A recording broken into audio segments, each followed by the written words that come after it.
नमस्कारम तिरुवनंतपुरम। भगवान पद्मनाभ स्वामी की इस पावन भूमि पर आना मेरा बहुत बड़ा सौभाग्य है। मैं संत श्री नारायण गुरु जी के ज्ञान, महात्मा अयंकली के मार्गदर्शन और मन्नथु पद्मनाभन जी के निस्वार्थ सेवा भाव का भी वंदन करता हूं। आज वसंत पंचमी सरस्वती पूजा का पावन पर्व भी है। ये महामाघ महोत्सवम उसका भी समय है। मैं केरला के लोगों को इन पर्वों की हार्दिक शुभकामनाएं देता हूं। आज नेताजी सुभाष चंद्र बोस जी की जन्म जयंती भी है। हम इसे पराक्रम दिवस के रूप में मनाते हैं। मैं सभी देशवासियों को पराक्रम दिवस की बहुत बहुत बधाई देता हूं। നമസ്കാരം. തിരുവനന്തപുരം ശ്രീ പത്മനാഭസ്വാമിയുടെ മണ്ണിൽ വരിക എന്നത് എന്റെ സൗഭാഗ്യമാണ്. നാരായണ ഗുരുദേവന്റെ അറിവിന് മുന്നിൽ, മഹാത്മാ അയ്യൻകാളിയുടെ മാർഗദർശനത്തിനു മുൻപിൽ, മന്നത്ത് പത്മനാഭന്റെ നിസ്വാർത്ഥ സേവനത്തിനു മുന്നിൽ ഞാൻ നമസ്കരിക്കുന്നു. ഇന്ന് വസന്ത പഞ്ചമി ദിവസമാണ്. സരസ്വതി പൂജയുടെ പാവനമായ ദിവസം കൂടിയാണ് ഇന്ന്. അതോടൊപ്പം മഹാമാഘ മഹോത്സവവും നടക്കുകയാണ്. എല്ലാ മലയാളികൾക്കും ഈ മഹോത്സവങ്ങളുടെ എല്ലാ പേരിലുള്ള എല്ലാ നന്മകളും ഞാൻ നേരുകയാണ്. അതോടൊപ്പം ഇന്ന് നേതാജി സുഭാഷ് ചന്ദ്രബോസിന്റെ ജന്മദിവസമാണ്.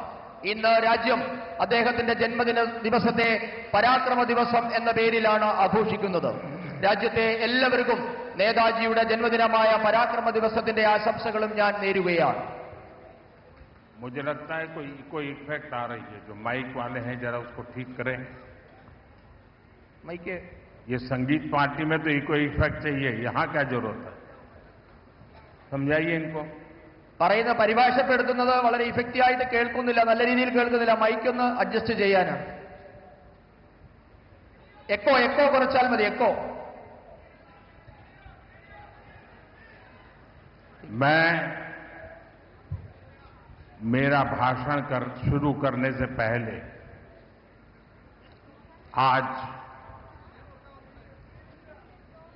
मेरे लिए बहुत भावुक पल है।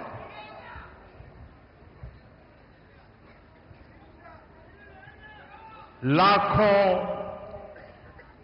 कार्यकर्ताओं का परिश्रम रंग ला रहा है। आज मैं सबसे पहले केरला की तिरुवनंतपुरम की जनता को,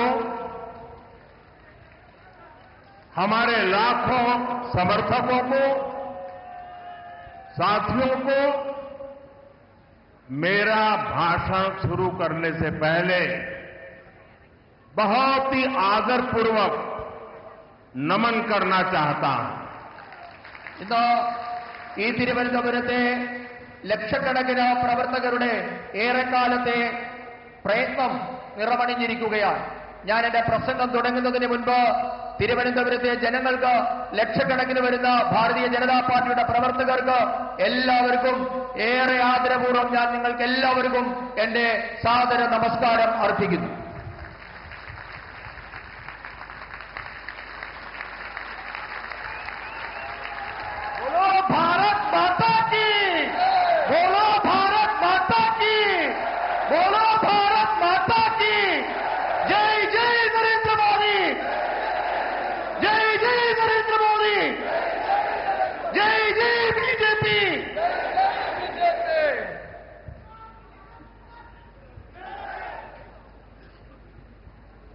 एनडीए सुहृदगणे,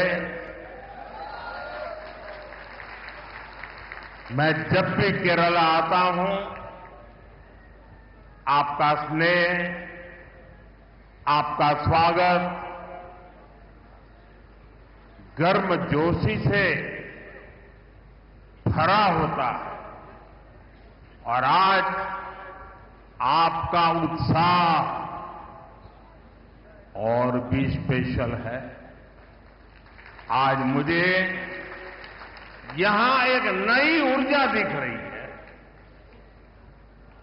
आज मुझे यहां एक नई होप दिख रही है। आपका ये जोश, ये विश्वास दिलाता है कि अब केरला में परिवर्तन होकर रहेगा।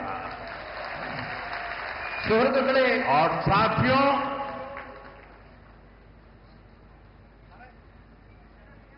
कुछ यहां जो लेफ्टिस्ट इकोसिस्टम होगा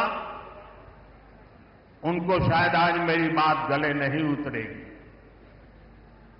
लेकिन मैं आपको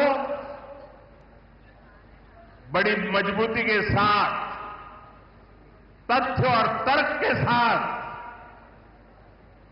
मेरी इस बात की ताकत क्या है वो बताना चाहता हूं। 1987 के पहले गुजरात में बीजेपी एक हाशिए की पार्टी थी, अखबार में 2 लाइन भी नहीं छपती थी। 87 में पहली बार भाजपा ने अहमदाबाद म्युनिसिपल कॉरपोरेशन में विजय प्राप्त की, जैसे आज आपने तिरुवनंतपुरम में विजय प्राप्त की है। और वहीं से गुजरात में जो सिलसिला चला, लोगों ने हमारे काम को देखा, हमारे आचरण को परखा और उसका परिणाम है कि आज पिछले कई दशकों से वहां की जनता ने हमें सेवा का मौका दिया था। शुरुआत एक शहर से हुई थी, केरला में भी शुरुआत एक शहर से हुई है, और इसलिए मैं कहता हूं अब केरला भारतीय जनता पार्टी पर अभूतपूर्व विश्वास करके हमारे साथ जुड़ चुका है। പ്രിയപ്പെട്ടവരെ, ഞാൻ കേരളത്തിൽ വരുമ്പോഴെല്ലാം നിങ്ങൾ സ്നേഹം നിറഞ്ഞ ഊഷ്മളമായ സ്വീകരണമാണ് എനിക്ക് നൽകാറുള്ളത്. എന്നാൽ ഇത്തവണ നിങ്ങളുടെ ആവേശം ഏറെ പ്രത്യേകതയുള്ളതാണ്. ഇന്ന് നിങ്ങളിൽ ഒരു പുതിയ ഊർജ്ജം എനിക്ക് കാണാൻ കഴിയുന്നുണ്ട്. നിങ്ങളിൽ ഇന്ന് ഒരു പുതിയ പ്രതീക്ഷ എനിക്ക് കാണാൻ കഴിയുന്നുണ്ട്. നിങ്ങളുടെ ഈ ആവേശം കാണുമ്പോൾ എനിക്കുറപ്പാണ് കേരളത്തിൽ ഇത്തവണ പരിവർത്തനമുണ്ടാകുക തന്നെ ചെയ്യുമെന്ന കാര്യം എനിക്കുറപ്പാണ്. ഞാൻ എന്റെ എല്ലാ ഉറപ്പോടും കരുത്തോടും കൂടി നിങ്ങളോട് പറയുന്നു, 1987 മുൻപ് ഗുജറാത്തിൽ ഭാരതീയ ജനതാ പാർട്ടി എന്നുള്ളത് തോൽവികൾ ഏറ്റുവാങ്ങുന്ന ഒരു പാർട്ടി മാത്രമായിരുന്നു. പത്രത്താളുകളിൽ പോലും ഇടം പിടിക്കാൻ പറ്റില്ലാത്ത ഒരു പാർട്ടിയായിരുന്നു. 1987 ആദ്യമായി അഹമ്മദാബാദ് മുനിസിപ്പാലിറ്റിയാണ് ഭാരതീയ ജനതാ പാർട്ടി വിജയിച്ചത്. അതുപോലെ ഇന്ന് തിരുവനന്തപുരം കോർപ്പറേഷനിലും നാം വിജയം നേടിയിട്ടുണ്ട്. ഇവിടെ നിന്നാണ് ഗുജറാത്ത് തുടങ്ങിയത്. ഗുജറാത്തിലെ ജൈത്രയാത്ര അഹമ്മദാബാദ് മുനിസിപ്പാലിറ്റിയിൽ നിന്നാണ് നാം തുടങ്ങിയത്. ആ അഹമ്മദാബാദിലെ ജനങ്ങൾ, ഗുജറാത്തിലെ ജനങ്ങൾ ഭാരതീയ ജനതാ പാർട്ടിയുടെ പ്രവർത്തനം കണ്ടു, അവരതിനെ വിലയിരുത്തി. അതിനുശേഷം അവർ നമുക്ക് തുടർച്ചയായി അവരെ സേവിക്കാനുള്ള അവസരം തന്നുകൊണ്ടിരിക്കുകയാണ്. ഒരു പട്ടണത്തിൽ നിന്ന് തുടങ്ങിയ ജൈത്രയാത്രയാണ് ഇന്ന് നാം ഗുജറാത്തിൽ തുടർച്ചയായി ഭരിക്കുന്നതിൽ എത്തി നിൽക്കുന്നത്. അതേപോലെ ഇന്ന് കേരളത്തിലും നാം ഒരു പട്ടണത്തിൽ നിന്ന് തുടങ്ങുകയാണ്. എനിക്കുറപ്പുണ്ട്, ഇന്ന് കേരളം ഭാരതീയ ജനതാ പാർട്ടിയെ വിശ്വസിച്ചു തുടങ്ങിയിരിക്കുന്നു. मेरे साथ बोलिए, भारत माता की ജയ്, भारत माता की ജയ്, भारत माता की ജയ്. एनडीए സുഹൃത്തുക്കളെ, तिरुवनंतपुरम में बीजेपी की जीत साधारण नहीं है, यह ऐतिहासिक है, अभूतपूर्व है। तिरुवनंतपुरम ने केरला में बीजेपी सरकार की नींव डाल दी है। तिरुवनंतपुरम नगर निगम में आपने बीजेपी को सेवा करने का अवसर दिया। इसकी गूंज केरल में ही नहीं बल्कि पूरे देश में सुनाई दे रही है। ये गुड गवर्नेंस के लिए काम करने वाली पार्टी की जीत है। ये जीत विकसित केरला बनाने के संकल्प की जीत है और ये जीत एलडीएफ और यूडीएफ के करप्शन से केरला को मुक्त करने के कमिटमेंट की जीत है। मैं बीजेपी पर भरोसा जताने के लिए यहां के हर मतदाता का, एवरी वोटर का अभिनंदन करता हूं। नन्हे തിരുവനന്തപുരം പ്രിയപ്പെട്ടവരെ, തിരുവനന്തപുരത്തെ ഭാരതീയ ജനതാ പാർട്ടിയുടെ വിജയം അസാധാരണമാണ്, ഐതിഹാസികമാണ്, അത്ഭുതപൂർവമാണ്. കേരളത്തിലെ ഭാരതീയ ജനതാ പാർട്ടിയുടെ ഭരണത്തിന് തിരുവനന്തപുരം അടിത്തറയിട്ട് കഴിഞ്ഞു എന്ന് നമുക്ക് പറയാം. തിരുവനന്തപുരം കോർപ്പറേഷനിലെ ജനങ്ങൾ നിങ്ങളെ സേവിക്കാൻ ഒരവസരം ഇന്ന് ഭാരതീയ ജനതാ പാർട്ടിക്ക് നൽകിയിട്ടുണ്ട്. തിരുവനന്തപുരത്തെ ബിജെപിയുടെ വിജയകാഹളം കേരളത്തിൽ മാത്രമല്ല രാജ്യം മുഴുവൻ ഇന്ന് അലയടിക്കുകയാണ്. ഇത് സദ്ഭരണത്തിനായി യത്നിക്കുന്ന പാർട്ടിയുടെ വിജയമാണ്. വികസിത കേരളം എന്ന സ്വപ്നം യാഥാർത്ഥ്യമാക്കാനുള്ള വിജയമാണിത്. ഇടത് വലത് അഴിമതി ഭരണത്തിൽ നിന്ന് കേരളത്തെ മോചിപ്പിക്കുമെന്ന നിശ്ചയദാർഢ്യത്തോടുകൂടിയുള്ള വിജയം കൂടിയാണ് ഇത്. ഭാരതീയ ജനതാ പാർട്ടിയിൽ വിശ്വാസമർപ്പിച്ച തിരുവനന്തപുരത്തെ ഓരോ വോട്ടറെയും ഞാൻ അഭിനന്ദിക്കുന്നു. തിരുവനന്തപുരത്തിന് നന്ദി, നന്ദി തിരുവനന്തപുരം. मैं देख रहा हूं एक छोटा बच्चा और कब से खड़ा है हाथ ऊपर करके। बेटे थक जाओगे, आप अपना चित्र मुझे दे दीजिए, पीछे अपना एड्रेस वगैरह लिख लीजिए, मैं आपको चिट्ठी लिखूंगा और मैं एसपी जी को कहूंगा कि इस बच्चे का जो प्यार है, आशीर्वाद है, वो जरूर ले लीजिए। यहाँ ये मैडम भी कुछ देना चाहती है लग रहा है, वो बड़ा किताब बना करके लाई लगती है. എനിക്ക് ഇവിടെ നിന്നുകൊണ്ട് കാണാം ഒരു കൊച്ചുകുഞ്ഞ് കുറെ നേരമായി ഒരു ചിത്രം ഉയർത്തിപ്പിടിച്ചു നിൽക്കുന്നുണ്ട്. മകനെ, നിന്റെ കൈ കഴിക്കും, അവിടെ ഇരിക്കുക. ഞാൻ ഇവിടെ എസ് പി ജിയോട് പറയുന്നുണ്ട്, നിന്റെ ആ ചിത്രം ഇവിടെ ഏൽപ്പിക്കുക. ആ ചിത്രം തരുമ്പോൾ അതിന്റെ പിറകിൽ നിന്റെ അഡ്രസ്സും മകന്റെ കുഞ്ഞിന്റെ അഡ്രസ്സ് കൂടി അതിൽ എഴുതണം. ഞാൻ കുഞ്ഞിനെ കത്തയക്കുന്നതാണ്. അതോടൊപ്പം തന്നെ ഒരു മാഡം ഏതോ ഒരു പുസ്തകം ഉയർത്തിപ്പിടിക്കുന്നത് കാണുന്നുണ്ട്. അതെന്താണെന്ന് മനസ്സിലായില്ല. जरा कोई कलेक्ट कर ले इसको. ആരെങ്കിലും അതൊന്ന് കളക്ട് ചെയ്യണം.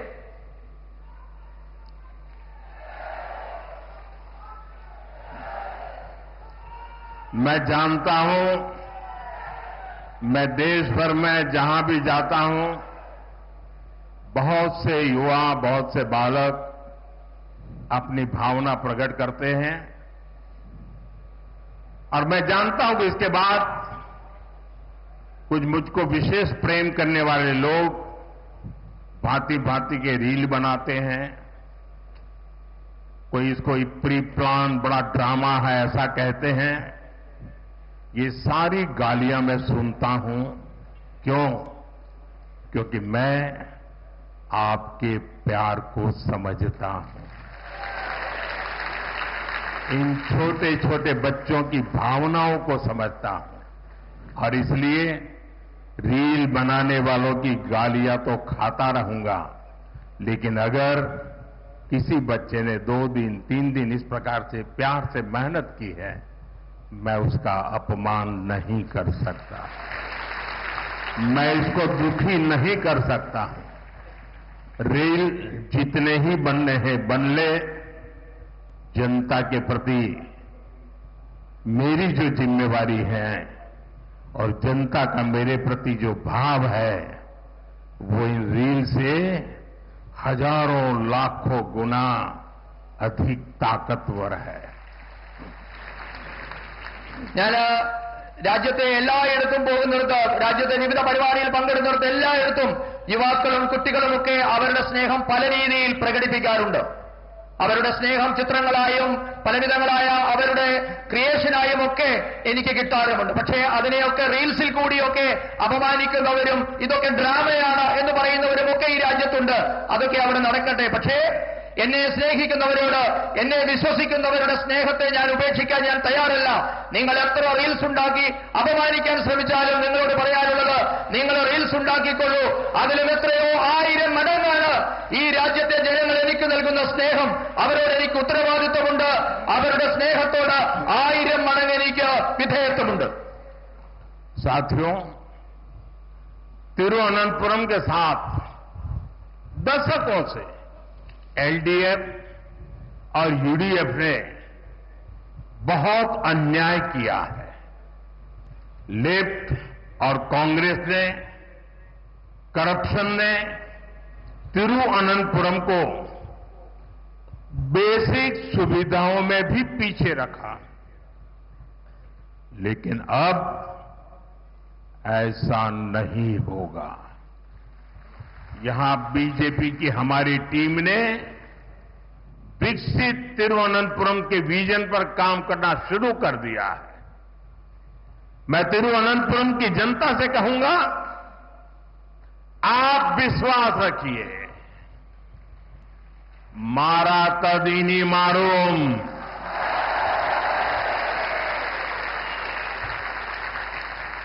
जो अब तक नहीं बदला वो अब बदलेगा. तिरुवनंतपुरम पूरे देश के लिए एक मॉडल सिटी बनेगा.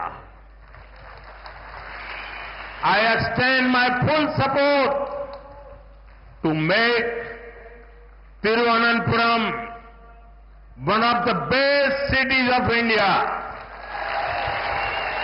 പ്രിയപ്പെട്ടവരെ, കഴിഞ്ഞ 7 പതിറ്റാണ്ടായി ഇടത് വലത് മുന്നണികൾ തിരുവനന്തപുരത്തോട് അനീതിയാണ് ചെയ്തുകൊണ്ടിരിക്കുന്നത്. ഇവരുടെ അഴിമതി മൂലം തിരുവനന്തപുരം അടിസ്ഥാന സൗകര്യ മേഖലയിൽ പോലും പിന്നാക്കം പോയി. എന്നാൽ ഇനി മുതൽ അങ്ങനെയാവില്ല. വികസിത തിരുവനന്തപുരം എന്ന സ്വപ്നം സാക്ഷാത്കരിക്കാൻ ഭാരതീയ ജനതാ പാർട്ടി പരിശ്രമം തുടങ്ങിക്കഴിഞ്ഞിരിക്കുന്നു. തിരുവനന്തപുരത്തെ ജനങ്ങളോട് ഞാൻ പറയുന്നു, നിങ്ങൾക്ക് വിശ്വസിക്കാം, മാറാത്തത് ഇനി മാറും. ഇതുവരെ മാറാത്തത് എന്തായിരുന്നു, അത് മാറി തുടങ്ങിയിട്ടുണ്ട്. മുഴുവൻ രാജ്യത്തിനും മാതൃകയായി തിരുവനന്തപുരം ഇനി മാറുമെന്ന് നിങ്ങൾക്ക് വിശ്വസിക്കാം. രാജ്യത്തെ തന്നെ ഏറ്റവും മികച്ച നഗരമാകാനുള്ള തിരുവനന്തപുരത്തിന്റെ പരിശ്രമത്തിന് ഞാൻ എല്ലാ പിന്തുണയും വാഗ്ദാനം ചെയ്യുന്നു. एनडीए शोरतगढ़े आने वाले चुनाव केरला की दशा और दिशा को बदलने का चुनाव है. जब केरला के फ्यूचर की बात आती है तो आपने अब तक 2 पक्ष ही देखे हैं. एक तरफ एलडीएफ और दूसरी तरफ यूडीएफ, और इन दोनों ने बारी बारी से केरला को तबाह किया है. लेकिन एक तीसरा पक्ष भी है. वो पक्ष डेवलपमेंट का है, गुड गवर्नेंस का है, बीजेपी एनडीए का है. एलडीएफ और यूडीएफ के लोगों ने केरला को करप्शन, कुशासन और अपीजमेंट की खतरनाक राजनीति में झोंक दिया है. പ്രിയപ്പെട്ടവരെ, ഞാനൊരു കാര്യം നിങ്ങളോട് പറയാൻ ആഗ്രഹിക്കുന്നു. കേരളത്തിന്റെ തലവരെയും ഭാവിയും മാറ്റാൻ പോകുന്ന തിരഞ്ഞെടുപ്പായിരിക്കും ഇത്തവണ നടക്കാൻ പോകുന്നത്. സാധാരണഗതിയിൽ കേരളത്തെ പറ്റി സംസാരിക്കുമ്പോൾ, കേരളത്തിന്റെ ഭാവിയെപ്പറ്റി പറയുമ്പോഴൊക്കെ നാം 2 പക്ഷത്തെപ്പറ്റി മാത്രമായിരുന്നു സംസാരിച്ചുകൊണ്ടിരുന്നത്. 2 പക്ഷത്തെ മാത്രമായിരുന്നു നാം ഇതുവരെ കണ്ടുകൊണ്ടിരുന്നത്. ഒരു വശത്ത് ഇടതുപക്ഷം, മറുവശത്ത് വലതുപക്ഷം. ഇവർ രണ്ടുപേരും കൂടി കേരളത്തെ മാറി മാറി ഭരിച്ച് തകർത്തെറിഞ്ഞിരിക്കുകയാണ് ചെയ്തിരിക്കുന്നത്. എന്നാൽ ഇനി മുതൽ മൂന്നാമതൊരു പക്ഷം കൂടിയുണ്ട്. ആ പക്ഷം വികസനത്തിന്റെ പക്ഷമാണ്, സദ്ഭരണത്തിന്റെ പക്ഷമാണ്, ഭാരതീയ ജനതാ പാർട്ടി നയിക്കുന്ന എൻഡിഎയുടെ പക്ഷമാണ്. ഇടതു വലതു മുന്നണികൾ കേരളത്തെ അഴിമതിയിൽ, ദുർഭരണത്തിൽ, അപകടകരമായ പ്രീണന രാഷ്ട്രീയത്തിലൊക്കെ മുക്കി തകർത്ത് കളഞ്ഞിരിക്കുകയാണ്. सुहृदगणे, एलडीएफ और यूडीएफ इन दोनों के झंडे अलग है, सिंबल अलग है, लेकिन इनकी पॉलिटिक्स, इनका एजेंडा एक ही है। झंडा अलग है, एजेंडा एक है।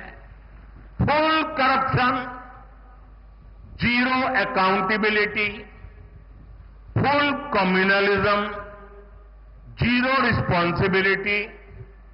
एलडीएफ और यूडीएफ को पता है कि 5 या 10 साल बाद उन्हें ही मौका मिलता है, इसलिए यहां सरकार तो बदलती है लेकिन सिस्टम वही रहता है।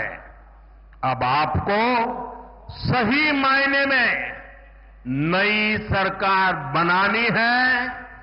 केरला के लिए प्रो पीपल, प्रो डेवलपमेंट सरकार बनानी है और ये काम बीजेपी, एनडीए यही कर सकती है।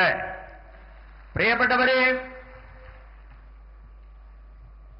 സിപിഎമ്മിന്റെയും കോൺഗ്രസിന്റെയും ഇടതുപക്ഷത്തിന്റെയും വലതുപക്ഷത്തിന്റെയും പതാകകൾ ഒരുപക്ഷെ വ്യത്യസ്തമാകാം, ചിഹ്നം രണ്ടായിരിക്കാം, എന്നാൽ ഇവരുടെ രാഷ്ട്രീയം, ഇവരുടെ അജണ്ട ഒന്നു തന്നെയാണ്. ഒരു വശത്ത് ആരോടും കടപ്പാടില്ലാത്ത സമ്പൂർണ്ണ അഴിമതി, ആരോടും ഉത്തരവാദിത്തമില്ലാത്ത സമ്പൂർണ്ണ വർഗീയത. ഇവരെ രണ്ടുപേരും സാധാരണ ധരിക്കുന്നത് 5-10 വർഷം കാത്തിരുന്നാലും വീണ്ടും ഭരിക്കാൻ അവസരം കിട്ടുമെന്നാണ് രണ്ട് മുന്നണികളുടെയും പ്രതീക്ഷ. അതുകൊണ്ടാണ് നാളിതുവരെ നമ്മുടെ സംസ്ഥാനത്ത് ഭരണം മാറിയെങ്കിലും സംവിധാനം ഒന്നു തന്നെയായി ഇവിടെ നിലനിൽക്കുന്നത്. ഇനിയാണ് യഥാർത്ഥ അർത്ഥത്തിൽ ഒരു പുതിയ സർക്കാർ ഇവിടെ ഉണ്ടാകേണ്ടിയിരിക്കുന്നു. ജനങ്ങൾക്കായുള്ള ഒരു സർക്കാർ, വികസനത്തിന് വേണ്ടി നിലകൊള്ളുന്ന ഒരു സർക്കാർ ഇനി ഉണ്ടാകേണ്ടിയിരിക്കുന്നു. ആ ദൗത്യം ഭാരതീയ ജനതാ പാർട്ടി, ജനങ്ങൾക്ക് വേണ്ടിയുള്ള സർക്കാർ എന്ന ദൗത്യം ഭാരതീയ ജനതാ പാർട്ടി നിറവേറ്റുക തന്നെ ചെയ്യും. एलडीएफ और यूडीएफ, उनके जो यहां इकोसिस्टम है, जिन्होंने आंखों पे पटरी बांध करके बैठे हुए हैं, मेरी बात सुन लीजिए और थोड़ा दिमाग खोल करके सोचिए। आप देखते हैं केरला में ज्यादातर 5 साल एलडीएफ, फिर 5 साल यूडीएफ, 5 साल यानी वही आते जाते रहते हैं। आप मुझे बताइए, ऐसा क्या हुआ कि त्रिपुरा में 30 साल से ये लेफ्ट वालों की सरकार चल रही थी और उसके बाद वहां की जनता ने तंग आकर के, थक करके बीजेपी को मौका दिया और आज दोबारा वहां बीजेपी की सरकार चल रही है और वहां एलडीएफ का नामो निशान नहीं बचा है, लेफ्ट का नामो निशान नहीं बचा। कारण ये जो मिली भगत थी, बीजेपी के आने के बाद वो मिली भगत खत्म हो गई। बंगाल देखिए, 35-40 साल तक लेफ्ट ने राज किया था, वहां सरकार बदली और उसने लेफ्ट के खिलाफ जंग किया और परिणाम क्या हुआ? आज बंगाल में लेफ्ट वालों को चुनाव लड़ने के लिए उम्मीदवार नहीं मिल पाते हैं, लेकिन केरल में ऐसा नहीं होता है। इसलिए क्योंकि दोनों की मिलीभगत है। 5 साल तुम बैठो, फिर 5 साल हम आएंगे, न हम तुम्हें परेशान करेंगे न तुम हमें परेशान करोगे। अगर केरला को बचाना है, अगर केरला को आगे बढ़ाना है, तो एलडीएफ यूडीएफ की इस जोड़ी को तोड़ना ही होगा और परिवर्तन लाना ही होगा। നമ്മുടെ സംസ്ഥാനത്ത് ഞാൻ പറഞ്ഞു ഭരണം മാറുന്നുണ്ടെങ്കിലും എക്കോസിസ്റ്റം ഇടതുപക്ഷത്തിന്റെയും വലതുപക്ഷത്തിന്റെയും ഇവിടെ നിലനിൽക്കുകയാണ്. കേരളത്തിലെ ജനങ്ങളോട് എനിക്ക് അഭ്യർത്ഥിക്കാനുള്ളത് ബുദ്ധി ഉപയോഗിച്ച് അല്പം കൂടി ചിന്തിക്കണമെന്നാണ് എനിക്ക് അഭ്യർത്ഥിക്കാനുള്ളത്. കേരളത്തിൽ 5 വർഷം ഇടതുപക്ഷം 5 വർഷം വലതുപക്ഷം എന്ന രീതിയിലാണ് ഭരണം നടക്കുന്നത്. നിങ്ങൾ എന്നോട് പറയൂ, എന്തുകൊണ്ടാണ് ഇങ്ങനെ സംഭവിക്കുന്നത്? നമുക്ക് ത്രിപുരയിലെ ഉദാഹരണം എടുക്കാം. ത്രിപുരയിൽ 30 വർഷമാണ് ഇടതുപക്ഷ സർക്കാർ ഭരിച്ചത്. അതിനുശേഷം അവിടെ ജനങ്ങൾ മാറി ചിന്തിച്ചു. ഭാരതീയ ജനതാ പാർട്ടിക്ക് ഒരു അവസരം നൽകി. ഇന്ന് തുടർച്ചയായി 2ാം തവണയും ഭാരതീയ ജനതാ പാർട്ടി ത്രിപുര ഭരിക്കുകയാണ്. ഇന്നവിടെ LDFനെ പേരിന് പോലും കാണാൻ കിട്ടുന്നില്ല. കാരണം ഭാരതീയ ജനതാ പാർട്ടി വന്നാൽ ഇവരുടെ അഴിമതിയും ഐക്യവും നടക്കില്ല എന്ന് അവർക്ക് മനസ്സിലായിട്ടുണ്ട്. ബംഗാളിന്റെ ഉദാഹരണം എടുത്താൽ 35-40 വർഷക്കാലം ബംഗാൾ ഇടതുമുന്നണിയാണ് ഭരിച്ചുകൊണ്ടിരുന്നത്. ഇന്ന് സർക്കാർ മാറി ഇടതുപക്ഷത്തിനെതിരെ സമരം ചെയ്ത് ഇന്ന് അവിടെ പുതിയൊരു സർക്കാർ ഉണ്ടായിരിക്കുന്നു. പക്ഷേ അവിടുത്തെ ഇടതുപക്ഷത്തിന്റെ അവസ്ഥ എന്താണ്? ഇന്ന് ഇടതുപക്ഷത്തിന്റെ ടിക്കറ്റിൽ മത്സരിക്കാൻ ഒരു സ്ഥാനാർത്ഥിയെ പോലും കിട്ടുന്നില്ല എന്നതാണ് ഇടതുപക്ഷത്തിന്റെ അവസ്ഥ. ഇതെന്തുകൊണ്ടാണ് കേരളത്തിൽ സംഭവിക്കാത്തത് എന്ന് നിങ്ങൾ ചിന്തിക്കണം. കാരണം ഇവർ രണ്ടുപേരും തമ്മിലുള്ള അഡ്ജസ്റ്റ്മെന്റ് രാഷ്ട്രീയമാണ്, വിട്ടുവീഴ്ച രാഷ്ട്രീയമാണ്, ഐക്യമാണ് ഇതിന് കാരണം. ഞാൻ നിങ്ങളോട് പറയുന്നു, കേരളത്തെ രക്ഷിക്കണമെങ്കിൽ, കേരളം രക്ഷപ്പെടണമെങ്കിൽ ഈ ഇടതു വലതു മുന്നണിയുടെ കൂട്ടുകക്ഷി ഭരണം, ഇവരുടെ ഐക്യത്തോടു കൂടിയുള്ള അഡ്ജസ്റ്റ്മെന്റ് ഭരണം അവസാനിപ്പിക്കണം. കാരണം ഒരാൾ പറയുന്നു, ഞാൻ ഭരണത്തിൽ വന്നാൽ നിങ്ങളെ ബുദ്ധിമുട്ടിക്കില്ല, നിങ്ങൾ ഭരണത്തിൽ വന്നാൽ ഞങ്ങളെയും ബുദ്ധിമുട്ടിക്കരുത് എന്ന തരത്തിലുള്ള അഡ്ജസ്റ്റ്മെന്റ് ഭരണം അവസാനിപ്പിച്ചെങ്കിൽ മാത്രമേ കേരളം മുൻപോട്ടേക്ക് പോവുകയുള്ളൂ, കേരളം രക്ഷപ്പെടുകയുള്ളൂ. എന്റെ സുഹൃത്തുക്കളെ, बीजेपी स्टेट के विकास से देश के विकास का मंत्र लेकर चलती है. इसलिए हम केरला के विकास को प्राथमिकता देते हैं. लेकिन एलडीएफ केरला के विकास की दुश्मन बनी हुई है. एलडीएफ अपनी ताकत यहां केंद्र सरकार की योजनाओं को रोकने में लगी है. एलडीएफ केरला में पीएम आवास योजना अर्बन का नेक्स्ट फेज लागू नहीं कर रही. जहां हर घर तक नल पहुंचाने की स्कीम में देरी की जा रही है. एलडीएफ सरकार नहीं चाहती कि गरीबों के बच्चे भी पीएमसी जैसे आधुनिक स्कूलों में पढ़ाई करें. यहां की राज्य सरकार इस योजना के लाभ से केरला के स्टूडेंट्स को दूर रख रहे हुए हैं. ऐसी गरीब विरोधी एलडीएफ सरकार को सबक सिखाना बहुत जरूरी है. പ്രിയപ്പെട്ടവരെ, സംസ്ഥാനങ്ങളുടെ വികസനത്തിൽ കൂടി മാത്രമേ രാജ്യത്തിന്റെ വികസനം സാധ്യമാകൂ എന്ന മന്ത്രവുമായാണ് ഭാരതീയ ജനതാ പാർട്ടി ഇന്ന് പ്രവർത്തിക്കുന്നത്. അതിനാൽ തന്നെ കേരളത്തിന്റെ വികസനത്തിന് ഭാരതീയ ജനതാ പാർട്ടി വലിയ പ്രാധാന്യമാണ് നൽകുന്നത്. അതേസമയം കേരളം ഭരിക്കുന്ന LDF ഇന്ന് വികസനത്തിന്റെ ശത്രുവായി മാറിയിരിക്കുന്നു. ഇന്ന് LDF സർക്കാർ അവരുടെ എല്ലാ ശക്തിയും കഴിവും വിനിയോഗിക്കുന്നത് കേന്ദ്ര പദ്ധതികളുടെ നേട്ടം കേരളത്തിലെ സാധാരണക്കാർക്ക് നൽകാതിരിക്കുന്നതിന് വേണ്ടിയാണ് അവരെല്ലാ ശക്തിയും കഴിവും വിനിയോഗിക്കുന്നത്. കേരളത്തിലെ നഗരങ്ങളിൽ പ്രധാനമന്ത്രി ആവാസ് യോജനയുടെ അടുത്ത ഘട്ടം, 2ാം ഘട്ടം LDF സർക്കാർ നടപ്പാക്കാൻ തയ്യാറാകുന്നില്ല. എല്ലാ വീടുകളിലും പൈപ്പുകളിൽ കൂടി ശുദ്ധജലം എത്തിക്കുന്ന പദ്ധതിയും ഇവിടെ ഇന്ന് നിലച്ചിരിക്കുകയാണ്. PM ശ്രീ പദ്ധതിയുടെ കീഴിൽ വരുന്ന ആധുനികമായ സ്കൂളുകളിൽ സാധാരണക്കാരുടെ മക്കൾ പഠിക്കേണ്ടതില്ല എന്നതാണ് ഇടത് സർക്കാരിന്റെ നയം.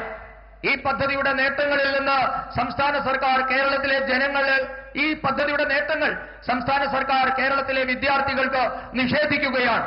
ഇങ്ങനെ സാധാരണക്കാരുടെ ശത്രുവായി മാറിയ ഇടത് സർക്കാരിനെ ഒരു പാഠം പഠിപ്പിക്കേണ്ടത് അത്യാവശ്യമാണ്.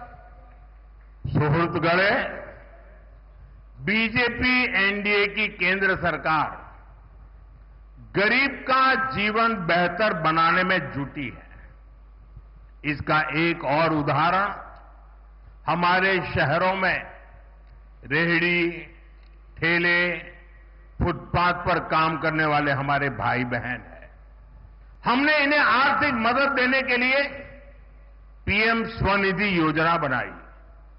केरला सहित देश के लाखों ऐसे साथियों को पहली बार बैंकों से मदद मिलनी शुरू हुई। अब एनडीए की केंद्र सरकार ने एक और बड़ा कदम उठाया है।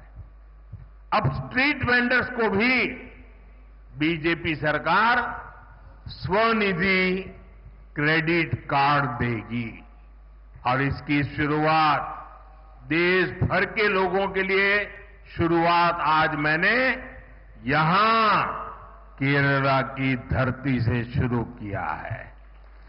പ്രിയപ്പെട്ടവരെ, ഭാരതീയ ജനതാ പാർട്ടി നയിക്കുന്ന കേന്ദ്രത്തിലെ എൻഡിഎ സർക്കാർ സാധാരണക്കാരുടെ ജീവിതം മെച്ചപ്പെടുത്താൻ പ്രതിജ്ഞാബദ്ധമാണ്.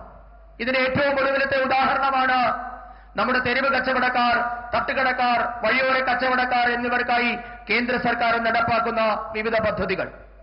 ഈ വിഭാഗത്തിൽപ്പെട്ട ദുർബലരായ മനുഷ്യരെ സാമ്പത്തികമായി സഹായിക്കാൻ വേണ്ടി നാം പ്രധാനമന്ത്രി സ്വനിധി പദ്ധതി നടപ്പാക്കിയിട്ടുണ്ട്.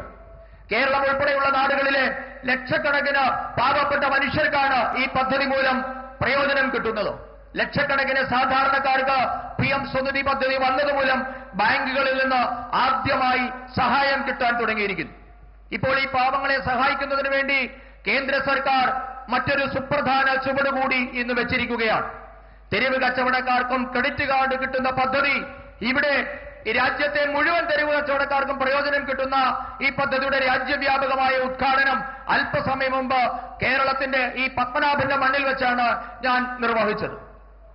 एनडीए सुहृदगण 2014 से पहले दिल्ली में 10 साल तक लेफ्ट के समर्थन से कांग्रेस की सरकार चलती थी।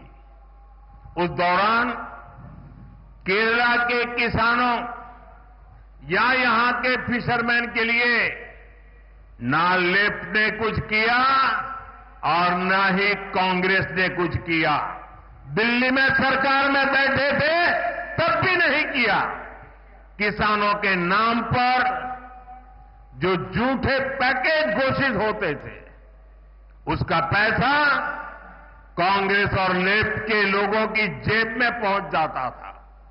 किसान का पैसा किसान को मिले, इसके लिए एनडीए की केंद्र सरकार ने पीएम किसान निधि शुरू की। इसे केरला के लाखों किसानों के अकाउंट में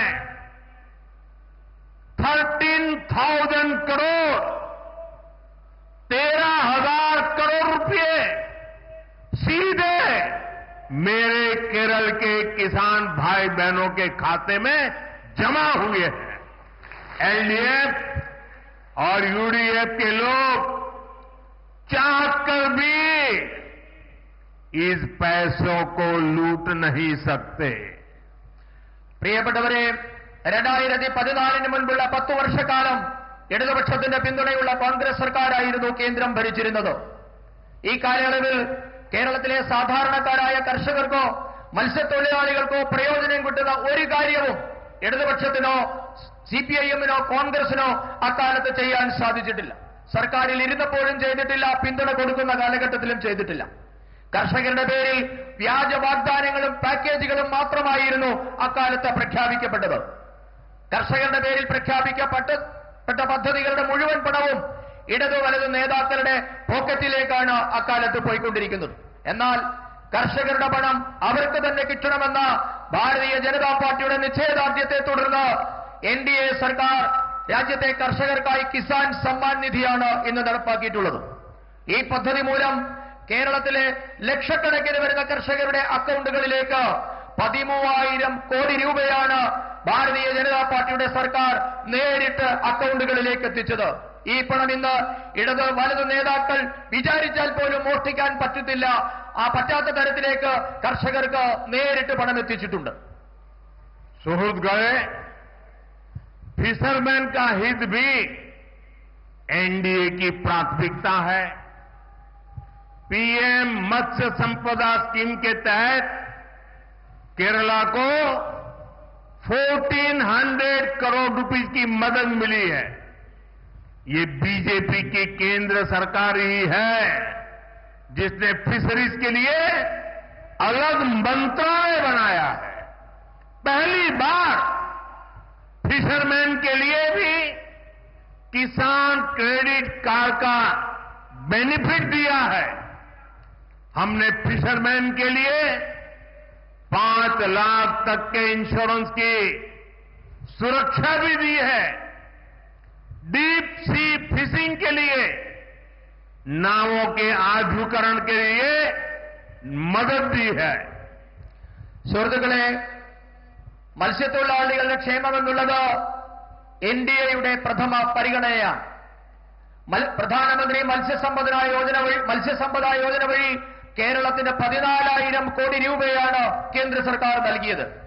മത്സ്യബന്ധനത്തിന്റെ കാര്യങ്ങൾ നോക്കുന്നതിന് വേണ്ടി ഒരു പ്രത്യേക മന്ത്രാലയം രൂപീകരിച്ചതും ഭാരതീയ ജനതാ പാർട്ടി നയിക്കുന്ന കേന്ദ്ര സർക്കാരാണ്. രാജ്യത്ത് ആദ്യമായി കിസാൻ ക്രെഡിറ്റ് കാർഡിന്റെ പ്രയോജനം മത്സ്യത്തൊഴിലാളികൾക്ക് നൽകിയതും ഭാരതീയ ജനതാ പാർട്ടിയുടെ സർക്കാരാണ്. മത്സ്യത്തൊഴിലാളികൾക്ക് 5 ലക്ഷം രൂപയുടെ ഇൻഷുറൻസ് ആണ് കേന്ദ്ര സർക്കാർ ഏർപ്പെടുത്തിയിട്ടുള്ളത്. ആഴക്കടൽ മത്സ്യബന്ധനത്തിന് പോകുന്ന വലിയ ബോട്ടുകളുടെ നവീകരണത്തിനും കേന്ദ്ര സർക്കാർ ഇന്ന് സഹായം നൽകുന്നുണ്ട്.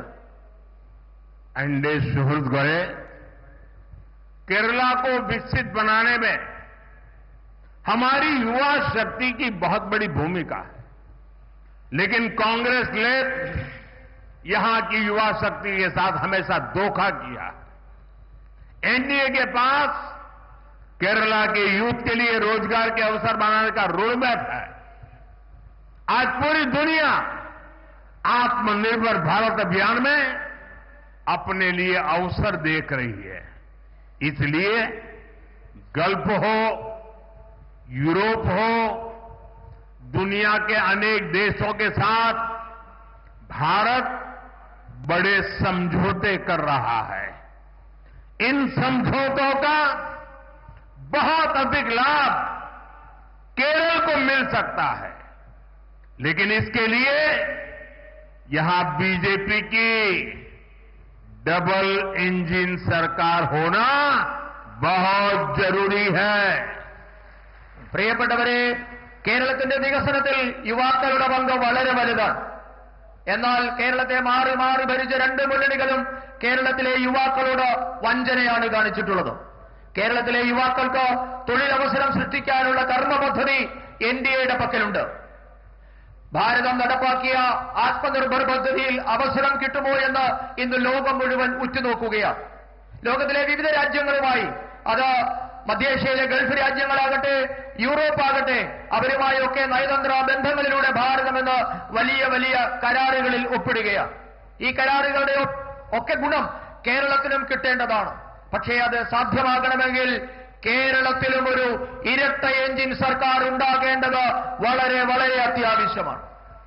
सुहृदगणे, आधुनिक इंफ्रास्ट्रक्चर का निर्माण रोजगार का बहुत बड़ा माध्यम है। एलडीएफ हो या फिर कांग्रेस, ये इंफ्रास्ट्रक्चर नहीं बनाते, ये सिर्फ बड़े बड़े घोटाले करते हैं। लेकिन बीजेपी इंफ्रास्ट्रक्चर निर्माण से रोजगार निर्माण के विजन पर काम करती है। बीजेपी सरकार के प्रयासों के वजह से ही आज पूरे केरला में के रेल नेटवर्क का इलेक्ट्रिफिकेशन हो चुका है। आज यहां 3 वंदे भारत ट्रेनें चल रही है।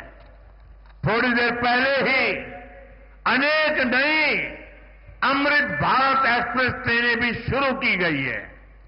സുഹൃത്തുക്കളെ, ആധുനിക അടിസ്ഥാന സൗകര്യ വികസനം എന്നുള്ളത് തൊഴിൽ കിട്ടുന്നതിന് വലിയ ഘടകമാണ്.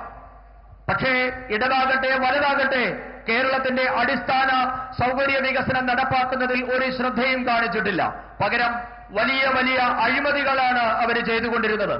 എന്നാൽ ഭാരതീയ ജനതാ പാർട്ടി ആകട്ടെ അടിസ്ഥാന സൗകര്യ നിർമ്മാണത്തിലൂടെ ലക്ഷക്കണക്കിന് തൊഴിലവസരങ്ങളാണ് സൃഷ്ടിക്കുന്നത്. ഭാരതീയ ജനതാ പാർട്ടി നയിക്കുന്ന കേന്ദ്ര സർക്കാരിന്റെ ഈ നയം കാരണം ഇന്ന് കേരളത്തിലെ എല്ലാ റെയിൽവേ ലൈനുകളും വൈദ്യുതീകരിക്കപ്പെട്ടിട്ടുണ്ട്. ഇന്ന് 3 വന്ദേ ഭാരത് ട്രെയിനുകൾ കേരളത്തിൽ കൂടി ഓടുന്നുണ്ട്. അല്പസമയം മുൻപ് നിരവധി അമൃതഭാരത് ട്രെയിനുകളാണ് കേരളത്തിൽ കൂടി ഓടുന്നതിന് തുടക്കം കുറിച്ചിട്ടുള്ളത്. एनडीए सुहृद गए इंफ्रास्ट्रक्चर से केरला में व्यापार और रोजगार कैसे बढ़ेगा, इसका एक बड़ा उदाहरण विजिंजम पोर्ट है. जब मुझे इस पोर्ट का लोकार्पण करने का अवसर मिला, उसके 6 months में ही 6 महीने में ही करीब 150 वेसल्स और 3 लाख कंटेनर्स को इस पोर्ट पर हैंडल किया गया है. यानी ज्यादा लोगों को रोजगार मिला है और केरला की ट्रेड कैपेसिटी को भी मजबूती मिली है. പ്രിയപ്പെട്ടവരെ, അടിസ്ഥാന സൗകര്യ വികസനത്തിലൂടെ കേരളത്തിന്റെ തൊഴിൽ മേഖല എങ്ങനെ വളരും എന്നതിന്റെ വലിയ ഉദാഹരണമാണ് വിഴിഞ്ഞം തുറമുഖ പദ്ധതി. എനിക്കാണ് വിഴിഞ്ഞം തുറമുഖ പദ്ധതി രാഷ്ട്രത്തിന് സമർപ്പിക്കാനുള്ള അവസരം കിട്ടിയത്. രാഷ്ട്രത്തിന് വിഴിഞ്ഞം സമർപ്പിച്ചത് 6 മാസത്തിന് ശേഷം വിഴിഞ്ഞത്ത് 150ഓളം വലിയ കപ്പലുകൾ, മദർ ഷിപ്പുകളും 3 ലക്ഷം കണ്ടെയ്നറുകളുമാണ് വിഴിഞ്ഞം തുറമുഖം വഴി കൈകാര്യം ചെയ്യപ്പെട്ടത്. കൂടുതൽ ആൾക്കാർക്ക് തൊഴിൽ കിട്ടുന്നതോടെ കേരളത്തിന്റെ വ്യാപാര രംഗത്തിന് വലിയ കരുത്തുണ്ടാകും. एनडीए सुहृद गए करप्शन ने केरला के डेवलपमेंट पर ब्रेक लगा दी है. एलडीएफ के राज में बैंकों में भी सेविंग सुरक्षित नहीं है. यहां जो कोऑपरेटिव बैंक स्कैम हुआ, इसमें गरीबों और मिडिल क्लास का पैसा लूटा गया है. किसी ने बच्चों की पढ़ाई के लिए, किसी ने बिटिया की शादी के लिए पैसे जमा कर रखा था, लेकिन लेफ्ट और कांग्रेस के लोगों ने वो भी लूट लिया. ऐसे लोगों को कड़ी सजा देना जरूरी है. आप एक बार बीजेपी को मौका दीजिए. जिसने आपको लूटा है उससे एक रुपया वसूला जाएगा. പ്രിയപ്പെട്ടവരെ, കേരളത്തിന്റെ വികസനത്തിന് തടസ്സമായി നിൽക്കുന്നത് അഴിമതിയാണ്. LDF ഭരണത്തിൽ കേരളത്തിലെ ബാങ്കുകളിലെ നിക്ഷേപം പോലും സുരക്ഷിതമല്ലാതെയായി മാറി. സഹകരണ ബാങ്കിലെ അഴിമതി മൂലം സാധാരണക്കാരുടെ പണമാണ് കൊള്ളയടിക്കപ്പെട്ടത്. മക്കളുടെ വിദ്യാഭ്യാസത്തിനായും പെൺകുഞ്ഞുങ്ങളുടെ വിവാഹത്തിനായുമൊക്കെ സാധാരണ മനുഷ്യർ കരുതി വെച്ച പണമൊക്കെയും ഇടത് വലതു നേതാക്കന്മാർ കൊള്ളയടിച്ചു. ഇവർക്ക് കടുത്ത ശിക്ഷ നൽകേണ്ടത് വളരെ അത്യാവശ്യമാണ്. ഞാൻ നിങ്ങളോട് അഭ്യർത്ഥിക്കുന്നു, നിങ്ങൾ ഭാരതീയ ജനതാ പാർട്ടിക്ക് ഒരു അവസരം തന്നാൽ നിങ്ങളുടെ മോഷ്ടിക്കപ്പെട്ട ഓരോ പണവും ഈ മോഷ്ടിച്ചവരിൽ നിന്ന് തന്നെ തിരികെ ഈടാക്കുമെന്ന കാര്യം ഞാൻ നിങ്ങൾക്ക് ഉറപ്പു നൽകുകയാണ്. एनडीए सुहृद गए भगवान अयप्पा के प्रति पूरे देश के लोगों की, हम सबकी अगाध आस्था है.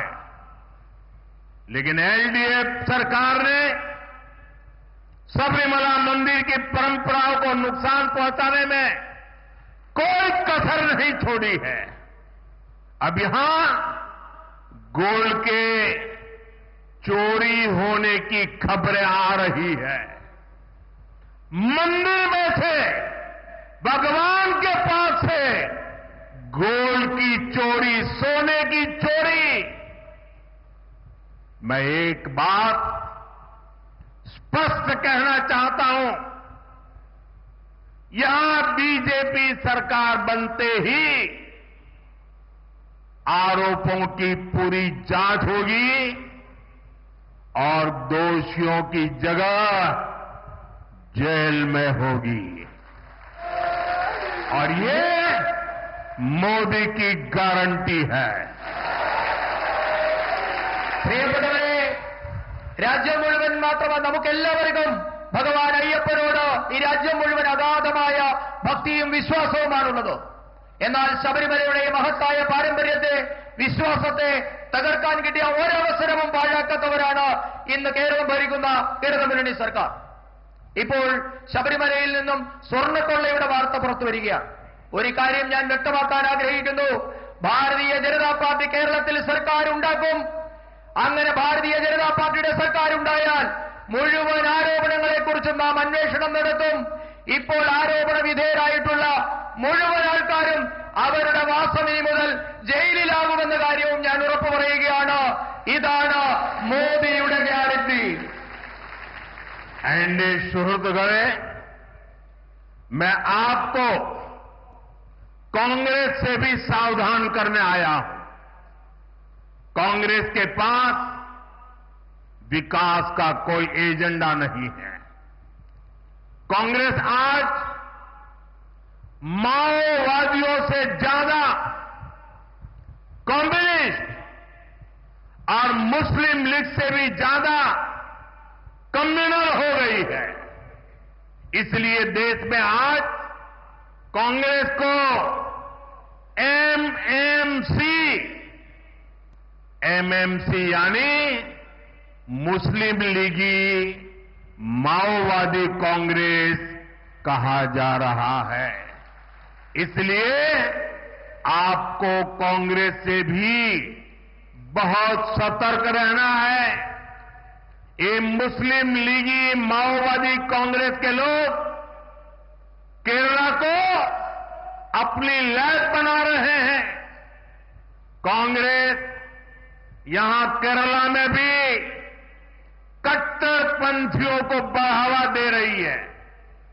ज्ञान, विज्ञान, आध्यात्म, आस्था, इसकी इस पवित्र धरती को कांग्रेस के मुस्लिम लीगी एजेंडे से हमें मिलकर के इस पवित्र भूमि को बचाना है. പ്രിയപ്പെട്ടവരെ, കോൺഗ്രസിനെ കുറിച്ച് മുന്നറിയിപ്പ് നൽകുന്നതിന് വേണ്ടിയാണ് ഞാനിവിടെ എത്തിയിട്ടുള്ളത്. ഇന്ന് കോൺഗ്രസിന്റെ കയ്യിൽ വികസനത്തിനുള്ള ഒരു പദ്ധതിയുമില്ല. രാജ്യത്തെ കോൺഗ്രസ് എന്നുള്ളത് മാവോയിസ്റ്റുകളെക്കാൾ വലിയ കമ്മ്യൂണിസ്റ്റുകളായി മാറിയിരിക്കുന്നു.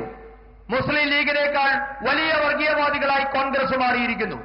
അതുകൊണ്ടാണ് ഇന്ത്യൻ നാഷണൽ കോൺഗ്രസ് എന്നുള്ളത് ഇന്ന് എംഎംസി കോൺഗ്രസ് എന്നായി മാറിയിരിക്കുന്നു.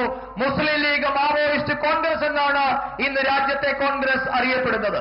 നിങ്ങൾ അതുകൊണ്ട് തന്നെ കോൺഗ്രസിനെ വളരെയധികം സൂക്ഷിക്കണമെന്ന മുന്നറിയിപ്പാണ് ഞാൻ നിങ്ങൾക്ക് നൽകുന്നത്. മുസ്ലിം ലീഗ് മാവോയിസ്റ്റ് കോൺഗ്രസ് കേരളത്തെ ഇന്ന് അവരുടെ വർഗീയ പരീക്ഷണങ്ങളുടെ പരീക്ഷണശാലയാക്കി മാറ്റിയിരിക്കുകയാണ്. കേരളത്തിലും കോൺഗ്രസ് വിഘടനവാദികളെ പിന്തുണയ്ക്കുകയാണ്. അറിവിന്റെ, ശാസ്ത്ര അവബോധത്തിന്റെ, ആധ്യാത്മികതയുടെ, വിശ്വാസത്തിന്റെ ഒക്കെ നാടായ നമ്മുടെ പവിത്രമായ കേരളത്തെ ഈ കോൺഗ്രസിന്റെ മുസ്ലിം ലീഗ് അജണ്ടയിൽ നിന്നും നമുക്ക് ഒരുമിച്ച് മുക്തരാക്കണം. കേരളത്തെ നമുക്ക് ഒരുമിച്ച് രക്ഷിക്കണം. साथियों,